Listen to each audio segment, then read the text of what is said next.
Hello everyone, welcome back to my channel. तो recently मैंने मीशो से कुछ पार्सल्स मंगाए थे। पहला तो ये थ्रेड वर्क के रिगार्डिंग है। जो भी पर्सन थ्रेड वर्क करता है उसको पता होगा। एंड नेक्स्ट था ये रिजन आर्ट से रिलेटेड। सो लेट्स सी क्या क्या प्रोडक्ट हमें मिले हैं। एंड अगर आपको ये प्रोडक्ट चाहिए तो आप कमेंट कर सकते हो, मैं आपको लिंक शेयर कर दूँगी। तो सबसे पहले हमारे पास दो चीज़ें इसके अंदर मेन हैं। वो है एक हार्डनर, एक रेज़न। तो इसको देखेंगे कैसे ट्राई करते हैं। मेरा भी फर्स्ट एक्सपीरियंस है। मैंने भी आज से पहले रेज़न आर्ट कभी नहीं करी है, तो देखते हैं कैसे क्या रहने वाला है। उससे पहले हम एक बार प्रोडक्ट चेक कर लेते हैं, हमें क्या क्या प्रोडक्ट्स मिले हैं। जिसमें रेज़न और ये हार्डनर तो मेन है ही है, उसके साथ साथ हमें और भी काफ़ी सारी चीज़ें इसमें मिली हैं जो हमारे रेज़न आर्ट में हेल्प करेंगी। तो ये है हमारे किचन्स। पहला गोल्ड का है। दो तरह के किचन्स इसके अंदर हमें मिले हैं, एक गोल्ड है, एक सिल्वर है। तो ये गोल्ड वाला है। एंड नेक्स्ट जो हमारे पास है ये सिल्वर वाला है। सिल्वर वाला और गोल्ड वाला दोनों ही बेस्ट थे, क्वालिटी वाइज भी और वैसे भी। इसके बाद मिली है हमें कुछ आइसक्रीम स्टिक्स। आइसक्रीम स्टिक की क्वालिटी उतनी कुछ ख़ास नहीं थी, बहुत सारी डैमेज भी थी इसके अंदर। तो 2-4 ही हैं और वो भी ख़राब। उसके बाद हमारे पास ये कप हैं, ये पेपर कप्स हैं जो हम रेज़न आर्ट के टाइम पे यूज़ करने वाले हैं। एंड इसके बाद हमें कुछ ग्लव्स मिले हैं। ये एक पेयर ऑफ ग्लव्स है जो ठीक था, मतलब क्वालिटी वाइज उतना कुछ ख़ास भी नहीं एंड उतना कुछ ख़राब भी नहीं कह सकते हम। नेक्स्ट हमें ये एक मोल्ड मिला है। इस मोल्ड के अंदर बहुत अलग अलग तरह के डिज़ाइंस थे जो हमारी हेल्प करेंगे अलग अलग क्रिएटिव आर्ट बनाने में।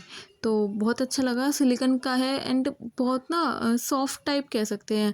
कैसे भी मोड़ लो, सिलिकॉन की चीज़ें आपको पता ही होगी कितनी आसानी से यूज़ करने वाली होती हैं। तो अच्छी क्वालिटी का है ये, इसकी क्वालिटी मुझे ठीक लगी थी। एंड इसके बाद हमारे पास है कुछ glitters, golden, silver and pinkish. ये अलग तरह के ग्लिटर्स हैं। ये आप जब रेज़न आर्ट में आपको करके दिखाऊंगे आप उसमें देखना, ये नॉर्मल ग्लिटर नहीं है। ये थोड़ा सा होते हैं ना, कैसे बताऊँ मैं आपको, आप देख लेना। सिंपल ग्लिटर तो ये होते हैं, वो बस आपके टेक्सचर के अंदर शाइन डाल देगा उस कलर के साथ। एंड ये नॉर्मल ग्लिटर है। ये वाले नॉर्मल ग्लिटर तो हमने बचपन से यूज़ करे हुए हैं, ये वही है। तो ये सारी चीज़ें हमें मिली हुई हैं इस रेज़न आर्ट के साथ। So it's time to check कि हमारे प्रोडक्ट कैसे काम कर रहे हैं। एक तो ना पता है बहुत नर्वस भी हूँ मैं, क्योंकि फ़र्स्ट टाइम ट्राई कर रहे हैं, पता नहीं क्या रिज़ल्ट आएगा। बट इट्स ओके, ट्राई करते हैं। मैंने वैसे यूट्यूब पे वीडियोस देखी हैं कि इसको कैसे यूज़ करते हैं, क्या सीन है इसका। तो उसी हिसाब से मैं अभी इसमें ट्राई कर रही हूँ। पता नहीं मेरे को एंड रिज़ल्ट क्या होने वाला है एंड कैसे ये वर्क करेगा। तो हम बेसिकली स्टेप्स फॉलो करेंगे कुछ वही स्टेप जो मैंने यूट्यूब से देखे हैं कि इसको 2:2 के रेशो में या 1:1 के रेशो में, 2:1 के रेशो में भी रखते हैं। तो जिस भी रेशो में आप रखना चाहो उसमें रख सकते हो, लेकिन एक इक्वल होना चाहिए, मतलब बहुत ज़्यादा बहुत कम नहीं, थोड़ा बैलेंस्ड रेशो आपको रखना होता है। तो मैंने यहाँ पे 1:1 का रेशो रखा है, यानी मेरे पास जितना हार्डनर है उतना ही मैंने रिज़न डाला है। तो पहले यहाँ पे मैं रिज़न डाल रही हूँ एक कप के अंदर। एंड रिज़न आपको उतना ही डालना है। एक तो पता है, आप एक चीज़ और नोट करना, जो फर्स्ट टाइम ट्राई करता है उनको नहीं पता होता कि कितना रिज़न आपका कितने प्रोडक्ट के लिए आपको चाहिए। फॉर एग्ज़ाम्पल यहाँ पे मैंने थोड़ा सा ही रिज़न डाला है एंड थोड़ा सा ही हार्डनर, यानी 1:1 का रेशो रखा, बल्कि बहुत थोड़ा थोड़ा। एंड फिर भी मेरे 5 कम से कम किचन्स इसके अंदर बन गए थे। तो आप क्वांटिटी मेज़र करना ध्यान से, वरना आपका रीज़न वेस्ट ना हो जाए, क्योंकि होता है ना कई बार हम बहुत ज़्यादा एक्स्ट्रा मटेरियल बना लेते हैं, तो बहुत थोड़ा थोड़ा यूज़ करोगे तो भी इनफ है। सो सबसे पहले मैंने रीज़न डाल दिया है, अब मैं हार्डनर को डाल रही हूँ। एंड मैं ग्लव्स पहनना भूल गई थी, तो हार्डनर डालते हुए मैंने ग्लव्स पहन लिए। बिना ग्लव्स के आप कभी काम मत करना, क्योंकि ये रीज़न ना बहुत अलग, एक केमिकल ही तो है, सीधी सी बात आप समझो। अगर आप बिना ग्लव्स के इसको पहन यूज़ करोगे तो बेसिकली ये आपके हैंड्स डैमेज कर सकता है। एंड जो भी इफ़ेक्ट होगा आई डोंट नो, बट आप अपनी सेफ्टी के लिए ग्लव्स पहन के ही करना कुछ भी काम करो तो।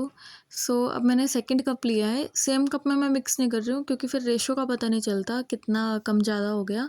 तो मैंने हार्डनर के लिए एक दूसरा कप लिया है, इसके अंदर मैं हार्डनर डालने वाली हूँ। एंड ये भी मैं उतना ही क्वांटिटी में डालूँगी जितना मैंने पहले रेज़न डाला था, क्योंकि क्वांटिटी सेम रखनी है अगर आपको परफेक्ट टेक्सचर बनाना है, परफेक्ट रेज़न आर्ट बनानी है तो। रेज़न आर्ट में मैंने यही सुना है, क्वांटिटी का ही सारा खेल होता है। क्वांटिटी से ही आपका रेज़न ख़राब हो सकता है और परफेक्ट क्वांटिटी यूज़ करके ही आप अपनी परफेक्ट आर्ट भी बना सकते हो। तो बेसिकली डाल दिया है अब मैंने दोनों रेज़न भी और हार्डनर भी अलग अलग कप्स के अंदर। अब टाइम है इसको मिक्स करने का। तो मिक्सिंग के लिए अगर आप थर्ड कप यूज़ करते हो तो वो ज़्यादा बेटर रहेगा, एक के अंदर एक नहीं डालना। अब आप यहाँ पे देख सकते हो कि क्वांटिटी कितनी है, इक्वल है, आप आराम से देख सकते हो दोनों कप्स के अंदर जो क्वांटिटी है वो इक्वल ही है, ठीक है। सो अब फटाफट से थर्ड कप लेते हैं और मिक्स करते हैं। तो अब मैं एक एक करके इस थर्ड कप के अंदर हार्डनर को भी एंड रेज़िन को भी डाल दूँगी एंड इसको अच्छे से मिक्स कर लूँगी।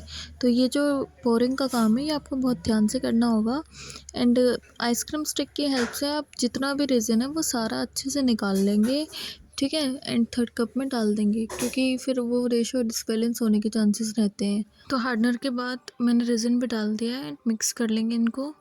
थोड़ा और अट्रैक्टिव बनाने के लिए अपनी आर्ट को इसके अंदर कुछ ग्लिटर्स वगैरह भी हम ऐड कर सकते हैं एंड आपके पास कुछ और जैसे आर्टिफिशियल फ्लावर वगैरह हो तो आप वो भी डाल सकते हो। तो मैंने यहाँ पे ग्लिटर डाला है पिंक वाला, ये नॉर्मल ग्लिटर है जो हम सबके घरों में भी मिल जाता है हमें और इजीली किसी भी स्टेशनरी में मिल जाता है। इसके बाद ये जो दूसरे तरह का ग्लिटर हमें इसके किट के साथ मिला था वो हम डालेंगे एंड डालने के बाद देखते हैं इसका क्या रिज़ल्ट आता है। वैसे मैंने वीडियोज़ वगैरह में तो देखा है काफ़ी अच्छा टेक्सचर ये हमें दे देता है। तो अभी तो काफ़ी कम क्वांटिटी लग रही है मेरे को, इसकी थोड़ी और डालनी चाहिए जिससे अच्छा पिंकिश टेक्सचर हमारे पास आ जाए।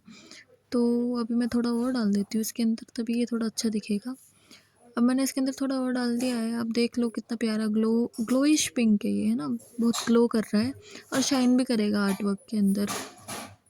तो फटाफट से इसको मिक्स कर लेते हैं। हाँ, एक इम्पॉर्टेंट बात है, और अगर आप भी इसको फर्स्ट टाइम ट्राई कर रहे हो मेरी तरह, तो आप एक चीज़ ध्यान रखना, सारी चीज़ें आपस में अच्छे से मिक्स होनी चाहिए।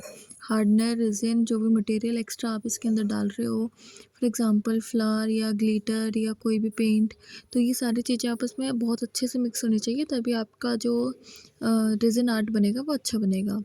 तो ले लेते हैं मोल्ड को और अब फटाफट से मोल्ड के अंदर इसको डाल देते हैं क्योंकि ये सेट होने में भी बहुत टाइम लगाएगा।